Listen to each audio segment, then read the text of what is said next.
Maybe you've never used a matchmaker before. And to be fair, I hadn't either. My name is Malaika Neri. I'm a professional Indian matchmaker helping smart, busy Indian women find the right person for marriage and family. In this video, I'm going to walk you through how we find high quality matches for our busy female clients. And I'm going to start by sharing how I would do it for myself. You see, I grew up in a family where the focus was on your studies, and then after you finish your studies, on getting a good enough job. My parents were pretty liberal. They're educated professionals too. And I think they thought, well, if we never talk about the caste system, then we'll raise kids who see beyond that. After all, the caste system is this really outdated way that we had in India of categorizing people into different social classes. In fact, it's not just an Indian thing. Most old societies have some kind of caste system based on the job or the labor that that individual contributed to that society, from the village level all the way up to cities. In fact, if you take the name John Smith, that's exactly what Smith means, someone who worked with iron. And back in the day, when horses were the primary mode of transportation, or the horse and carriage, the smith or the ironsmith was one of the most important professions. Even though he was a manual laborer, he was one of the most important professions in the society because they enabled trade and commerce to happen. But coming back to the modern day, I didn't know anything about the caste system growing up. And when people would mention it at parties, I'd be like, huh? That sounds weird. This is something I don't know anything about, even though I knew that it existed. And I thought, as an Indian woman, I probably should know about this. But I also thought, well, it has some kind of negative implications. So do I really want to know about it? As I got older and I started meeting guys first in high school, then in university, I had very little experience dating. And when I did feel attracted to guys, it was because we shared the same taste in music, we liked going to the same concerts, or we just liked riding our bikes together. It were really simple things that brought us together, but I didn't know if that was really enough to make us stay together.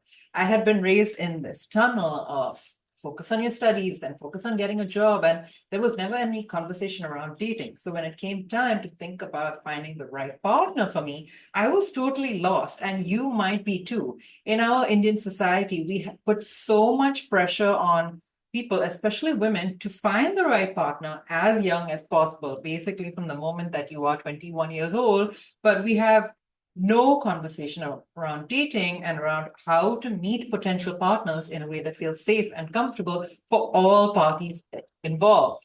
This was my situation too. I met so many guys, especially at university when I studied at NYU, but nothing really clicked. And I just never had a boyfriend and I couldn't figure out what was going on, even though I'm a paka romantic at heart. And I always dreamed of finding this great love and falling in love and sharing a beautiful life together. As I got older, I became a little more practical. I realized, well, we also need someone who we can actually build with, someone who is a little bit sorted, who's an ambitious, educated professional, and who has his stuff together. He knows what he wants in life, and he can actually support me in case I want to take some time off, or in case I want to look after our children together. I need someone who can look after me and look after our family. But once again, there was no conversation on how to make this happen. I didn't know where to look. My parents grew up at a time when most people were having arranged marriages, and even if they had a love marriage, they met each other, then they would go to the movies or go to a restaurant a few times, and they would call that dating, and then they decided to get married a few months later. There wasn't this modern dating process where we spend a lot of time with the other person at each other's apartments, then we live together, then we even then might not end up getting married. The relationship could break up at any stage of the process. So I was really lost. And to be transparent with you, I felt pretty stuck at times. I dreamed of finding the right partner for me, but I just didn't know where to start. Plus, I was gaining more and more responsibility in my career. I used to be a climate change economist and ended up working at the United Nations, helping smallholder farmers have more access to better resources so that they could continue with their agricultural practices. It was intense work. I was traveling for work, flying to different time zones. I was really busy with meetings at all hours of the day because my colleagues were spread out around the world. And I just had no time to think about my dating life. When I did have time, I was so exhausted from work that I just wanted to spend the whole weekend lying in bed and, like, in a best case scenario, catching a yoga class, maybe sleeping in, going for brunch with my girlfriends. I didn't have time to figure out dating. And even if I wanted to figure out dating, I literally did not know where to start. This is how I discovered matchmaking. I knew that there had to be a better way to find the right partner for me.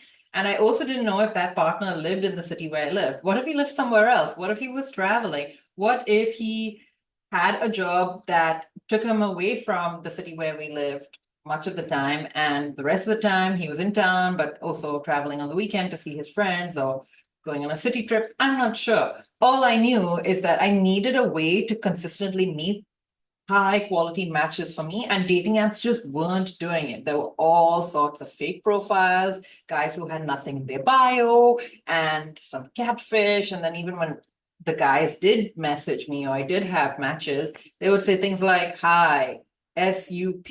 And I'm like, is that what passes for flirting these days? Not good enough for me. I wanted a guy who had good communication skills and who could actually express his feelings and who would actually put initiative and make effort to get to know me, actually be interested in building a relationship with me from the get-go. This is where matchmaking is a radically different approach. Matchmaking means that you are only meeting people who are actually serious about settling down, about having a committed long-term exclusive relationship. Your professional matchmaker has done all of the work to handpick these individual profiles and figure out, are these guys serious or not? Every single week, I talk to single men, most of whom live in the United States, but some of whom are contacting me from around the world. And within a few messages, because I have so much exposure and so much experience doing this at this point, I can tell right away whether they're serious or not. Just last week, this great guy contacted me. He was handsome, he's wealthy, he's an investment banker. He grew up in, I think he grew up in California and now lives in Miami, but travels a lot to Los Angeles to see his family. He's like, I really want to settle down. And I was like, awesome, like this guy seems solid. But he was so slow at following up. His photos were really bad. And I said, we need to hire a professional photographer to get you new photos. But he was like, I can't be bothered to get new photos. And I was like, this guy's literally not willing to put an effort with a matchmaker. How is he going to be willing to put an effort with a potential partner? So right away, I could tell that he wasn't a good enough match for my clients. My clients are busy women. They want to settle down. They want to find the right partner, but they're also really busy building their careers. You're in that phase of life where it's really important to dedicate time to work because now is when it counts. Plus, you have all these responsibilities. You have your boss sending you messages from 6 o'clock in the morning onwards. So you can't afford to slip up and waste time with guys who are not actually serious.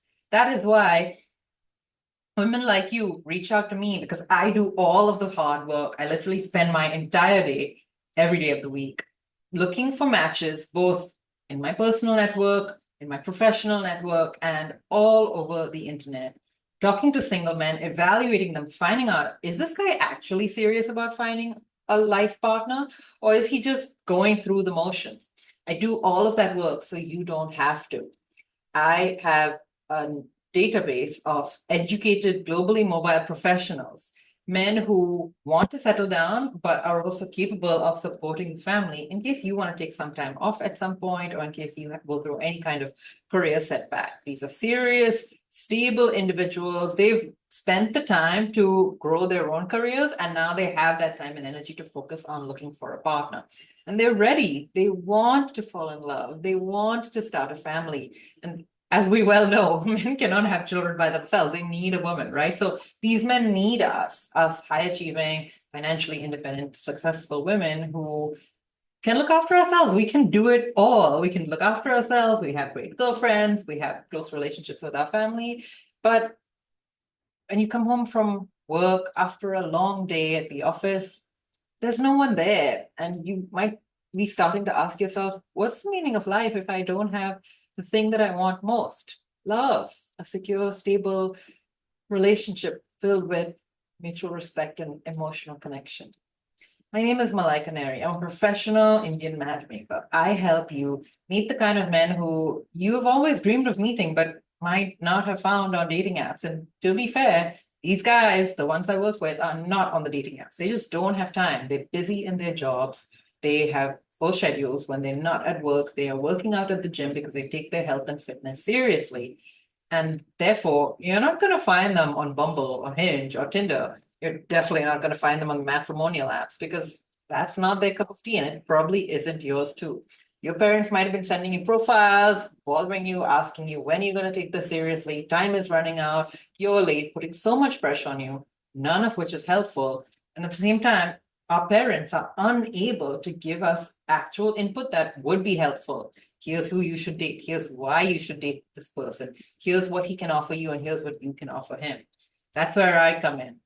I'm a young professional, just like you. I have dated in 8 different countries. I've had several different boyfriends, and I know what goes into the process. So I'm bringing that personal experience to the table. But I also have an academic background in human behavior and psychology from NYU, one of the world's top universities for the study of human behavior. All of this combined with over 10 years of cross-cultural relationship management through working in 8 different countries has taught me so much about how people really work. And for the most part, we humans are predictable as long as you know the variables that are coming into play. Inside every single profile that I share with you, I give you a step-by-step breakdown of this guy's background, his education, his profession, his lifestyle, what he's earning, how he's spending, how much of a percentage of his income he's spending on rent, and what that means for how much disposable income and savings he's able to make, what he's looking for in a partner, and what kind of woman would match his expectations for partnership and a long-term serious relationship. I also give you my tips as a professional Indian matchmaker on what this guy's really like.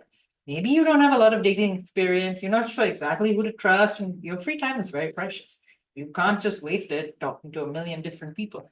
After all, it's about quality over quantity, right? That's why I've done all of the hard work for you. I have broken down every single profile into excruciating detail, explaining to you exactly what the guys mean when they say, I'm looking for someone who's adventurous, I'm looking for a woman who's passionate, I'm looking for a woman who has a sense of humor. I explain to you what these mean. Men are not like us. They don't communicate in the same way. They have their whole unique language and method of communication, even if they're also speaking English. So I'm showing you exactly how to interpret what these men are saying inside every single profile. All you have to do is go through the profile, watch the attached videos, and decide, would I like to meet this guy? Yes, no, move on. The entire process is super fast, under 15 minutes per match. Can you beat that? On a dating app, it's probably going to take you at least 2 weeks to get the guy to even ask you out because he's only checking the app once every few days. You might get busy, you might be traveling or be changing jobs at this time, so you might be too busy. And all in all, dating apps are a really frustrating process because the minute someone disagrees with you or you disagree with them, they just don't have that wherewithal to stick with it and they can just unmatch you like that. This doesn't happen with matchmaking. The process is far more simple and straightforward. If you like one of the profiles that I've shared with you, you send the guy a message and say, hey, I like this profile. And the guy gets an email that comes from me saying, hey, Akshay or Ajay or Ushwant, here's a person who is very interested in meeting you. Here's how to get in touch with her. So once again, the guy is forced to take the lead because we want a healthy masculine man, someone who is going to put effort, right? So the guy will reach out to you either via email or via your WhatsApp number to book a video chat with you, especially if you two aren't in the same city. And then after that initial video chat, if you two decide we really like each other, we might want to meet in person, go ahead and do that. It's all in your control. You can take this at your own pace. There's never going to be any pressure from me to commit to a certain person or to absolutely go ahead and meet a certain match if they're not really your cup of tea. The most important thing is to find someone who's actually compatible, someone you can build with. You're looking for those matching vibes, and I'm here to help you find it. My name is Malaika Neri, professional Indian matchmaker for smart, busy, professional Indian women. If you'd like to work together, click the link below and I'll see you on the inside. Thank you so much for watching and talk to you soon.